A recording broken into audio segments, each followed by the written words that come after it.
Hi, I'm Mark Monlux, and this is your Friday night movie recommendation. So, the year is 1963, and lots of things are happening in the world. We have Martin Luther's King March on Washington, along with his I Have a Dream speech. Later in the year, we also have the assassination of JFK, and there's a deeper involvement happening in Vietnam. The number one on the Billboard Top 100s was Surfing USA by the Beach Boys, and there were some great shows coming on television. The Fugitive, The Outer Limits, General Hospital started that year.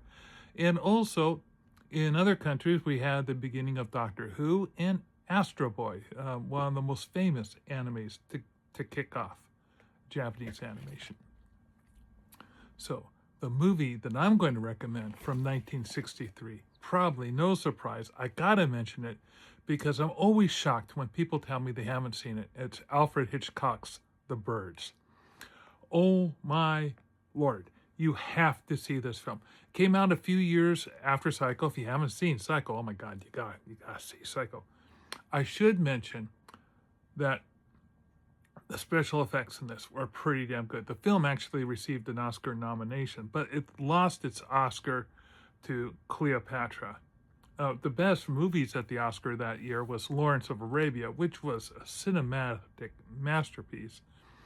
And it had a lot of stiff competition. It had The Music Man, The Longest Day, To Kill a Mockingbird, Mutiny of the Bounty. I mean, all those films hold up. I mean, they're just as good now as they were back then. But oh my God, The Birds. Okay, so here's what it was. Hitchcock is really good at making people confused about what genre they're watching, because this starts off as sort of like a meet cute rom-com and progresses along that way until things progress and weird things start to happen. And he kind of based this off of a news report that he heard of a fishing village where all the birds pretty much went berserk and started going after cars' headlights in the dark and attacking people.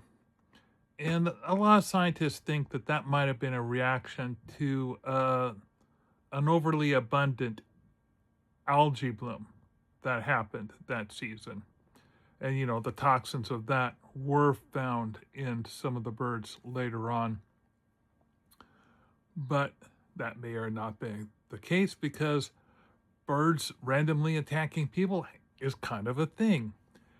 And he took that fear along with the odd interactions that happens between this cute meet couple and its family members, and suddenly you're wondering if this is going to be a drama, there's going to be some emotional baggage happening, what really does exist, there's questions about age, but all that's really kind of thrown on the back burner as birds are attacking people. So, special effects were up to date. Oh my God, they trained thousands of birds to participate in this movie, and there are these wonderful, highly memorable scenes.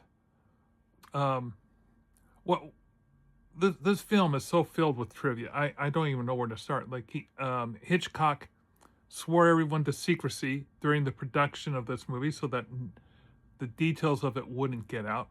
Part of that was to build up some hype. He was a good marketing campaign guy.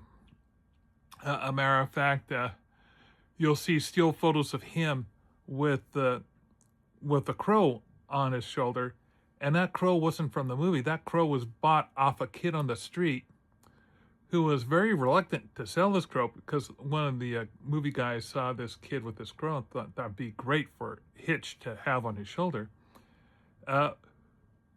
And after offering the kid $10, the kid is saying, I don't know, I kind of like my crow. But he says, well, It's for Alfred Hitchcock. It's going to be his crow. The kid says, okay, I'll take the $10. there's a guy who loves the movie magic. That kid right there. Anyway, so there's here's another little bit of trivia. There's this green suit that Tippi Hedren wears. She's the main actress for this film, gorgeous woman, and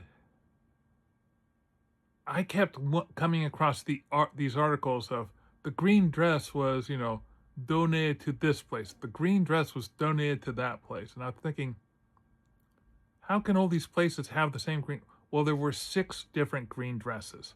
You gotta imagine, if you're dealing with an actress being attacked by birds, you're going to need more than one dress. So, full of suspense, full of terror, full of fright. Hitchcock did a couple interesting things. He didn't use music during this film. He used just the sounds of the birds. He also didn't put up a "The End" placard because he kind of wanted the audience to leave with an uneasing film that the movie had developed. I cannot emphasize enough how much I want you to watch this movie tonight. So, 1963's Alfred Hitchcock's The Birds. Now, if you like this movie recommendation, please check out my others on my YouTube and my TikTok channel. If you're watching this on YouTube, there should be a link in the doobly-doo down below of the movie trailer. And you'll have fun Googling all the fun little details of this movie after the fact. Okay. I'll give you one more detail. It's not really a spoiler. There's a scene in the film that's kind of horrifying that happens at a gas station. At the time of this movie, that gas station did not exist. It's a fake gas station that was built on location in a small town, which didn't have a gas station there. But a few years after the movie was made, they built a gas station there, and it's still there. So how's that for a bit? Just once you love a film, you learn so much about it over the years. And I want to tell you so much more about the trivia, but even though it's been out for 4 decades, I really want you to go and enjoy this film. And I'll leave it at that, and I'll see you again next week.